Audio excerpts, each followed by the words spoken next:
Um, we're at this very beautiful home, and there's activity here, paranormal activity, and we're going to try to find out what's going on. And I'm going to let the occupant, Gray, explain what's been going on around here. Okay. It began, I believe my wife's father died unexpectedly, and she booked tickets back to Japan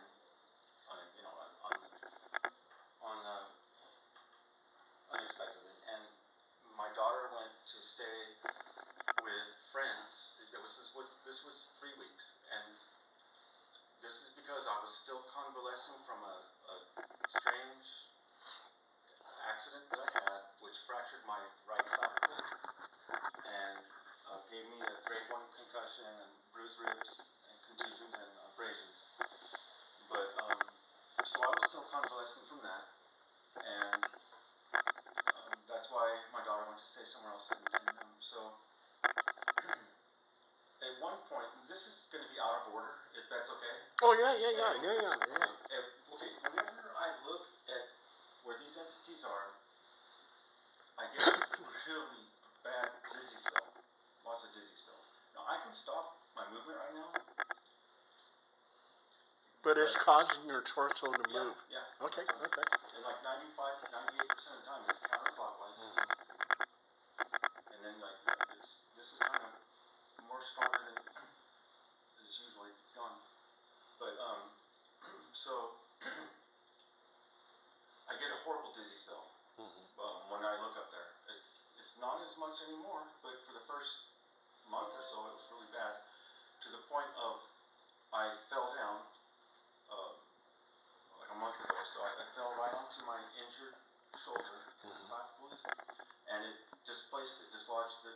So now it's healed and it disfigured. So what do you think brought on these entities that seem like they're attached to you? Was there anything like a Ouija board involved? Or? Okay. Yeah. When I was 6 or 7 years old, no, I was probably 8 or 9, my parents had 2 seances within a couple of weeks in our home.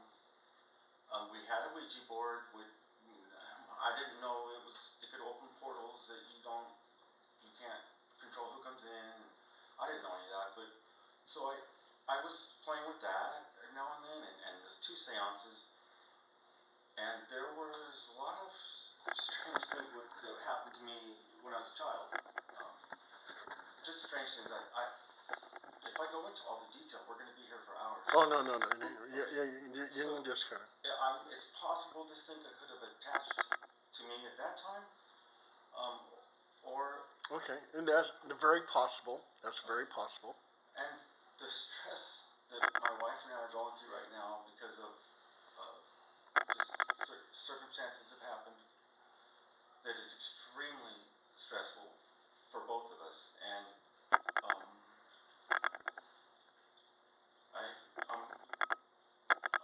concerned that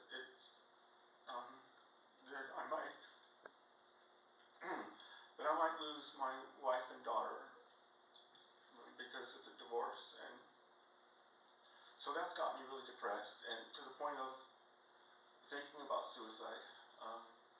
And I haven't followed through, obviously, because I can hear my daughter's voice in my head saying, "Daddy, don't go." And also because I'm really afraid that if I did follow through on it, that these things would pounce on me and take me to a far worse place. So that's why but it's been in my back of my head, and that could be another reason why it's here now. I'm weak mentally and spiritually. Suicide is not the option. You have to be strong. You're going to make it through this. You're going to get through this. I know, but my wife and daughter are everything to me.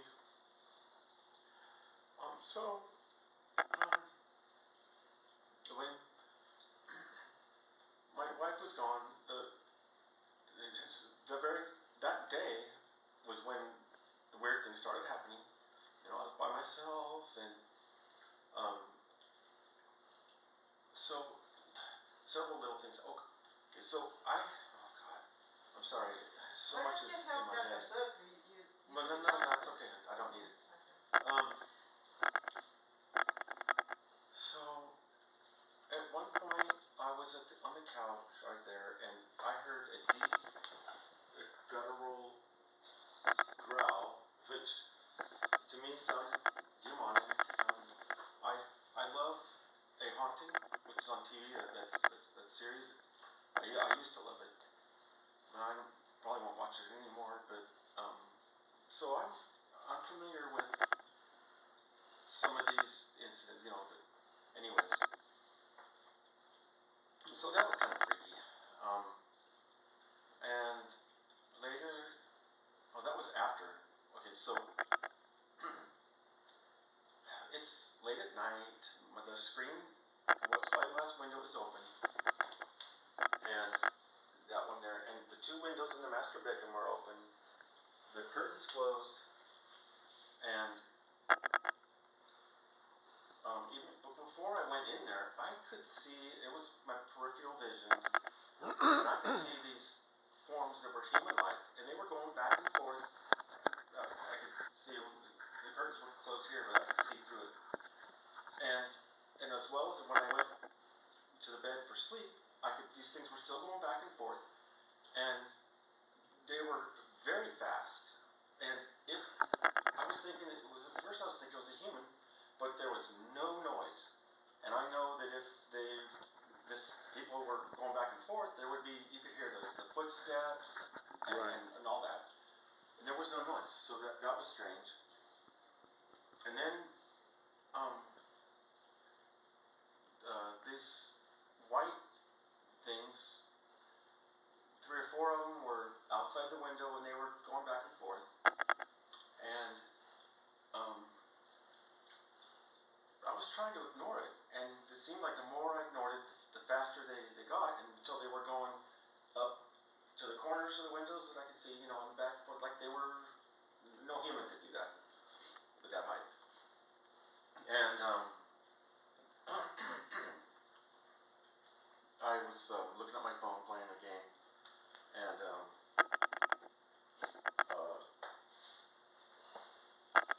ignoring them, I turned away from my back from the window so I wouldn't see it. And you know, this whole time I would hear voices, conversational tone. Lots of times it sounded like it came from across the fence, so it would be my neighbors. Other times, however, it was right outside the window. It sounded like. Sometimes I could hear what they said, like I heard a voice saying, "He's not moving.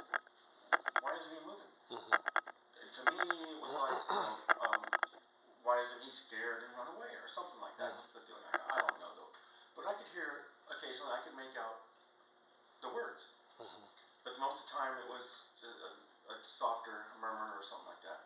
Okay. Well, these white things went away, and 2 black blobs, at least 2, were there right then. And that's when I got really freaky. And I'm thinking to myself, you know, I'm imagining this, but still I was afraid, to the point of where I came into the kitchen and grabbed the 2 biggest knives we had, which are pretty good size for cooking. And even though I'm pretty sure that wouldn't do any good, and this sliding glass window, the door was still open, the 2 windows were still open, and I'm thinking that, okay, if these things wanted to be inside, obviously they either go through the walls or through the open glass door. And I was by this point I was too petrified to close them, to get up and close them. And I'm starting to get really goosebumps and worried. And so I went to the bathroom and I started brushing my teeth because I didn't know what else to do. I mean, I was just scatterbrained.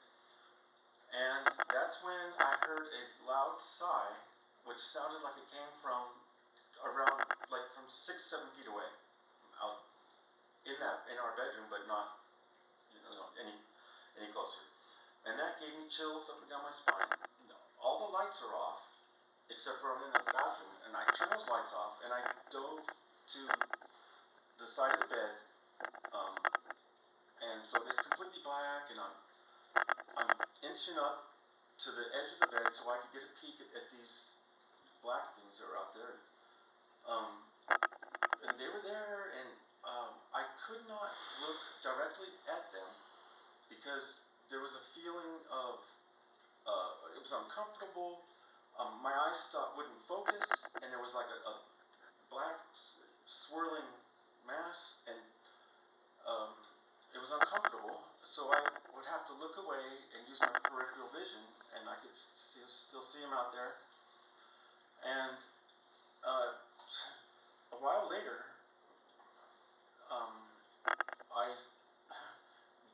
there was one in the house in the corner of the room, and I'm here, so it was about 12 feet away or so.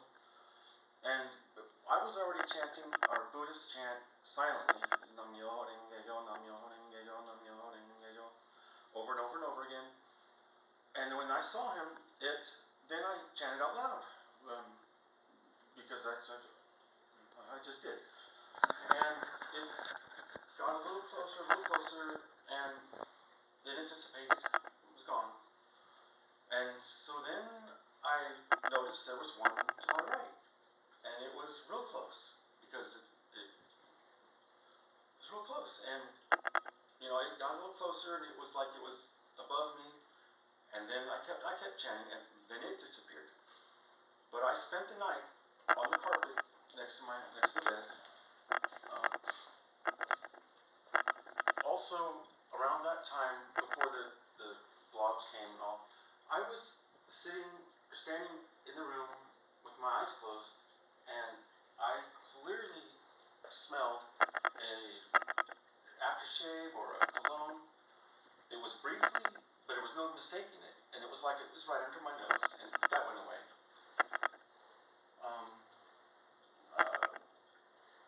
So that's that night, and so I was in contact with my wife after that, and I told her what happened, because I wrote it down the next morning because I knew I wanted to remember what happened. So I told my wife, and she was concerned, and I caught a feeling that they're coming back. Well, then I heard a huge noise, like our air conditioning unit is right next to our windows outside. To me, it was like somebody picked that up and dropped it. And I'm like, okay, they're here. But nothing else happened. And we had some branches from clippings, and I could hear things stepping on that, and going by it, because it would make a lot of noise. But so basically nothing else happened that night. And then at one point I heard a noise from the spare bedroom, and I looked through the blinds and up at the neighbor's second-story window, and I could see something there. And of course, I'm thinking it's my neighbors just there. How many entities do you think's in this house? I'm not sure if they're in the house particularly, or they might come and go, but there are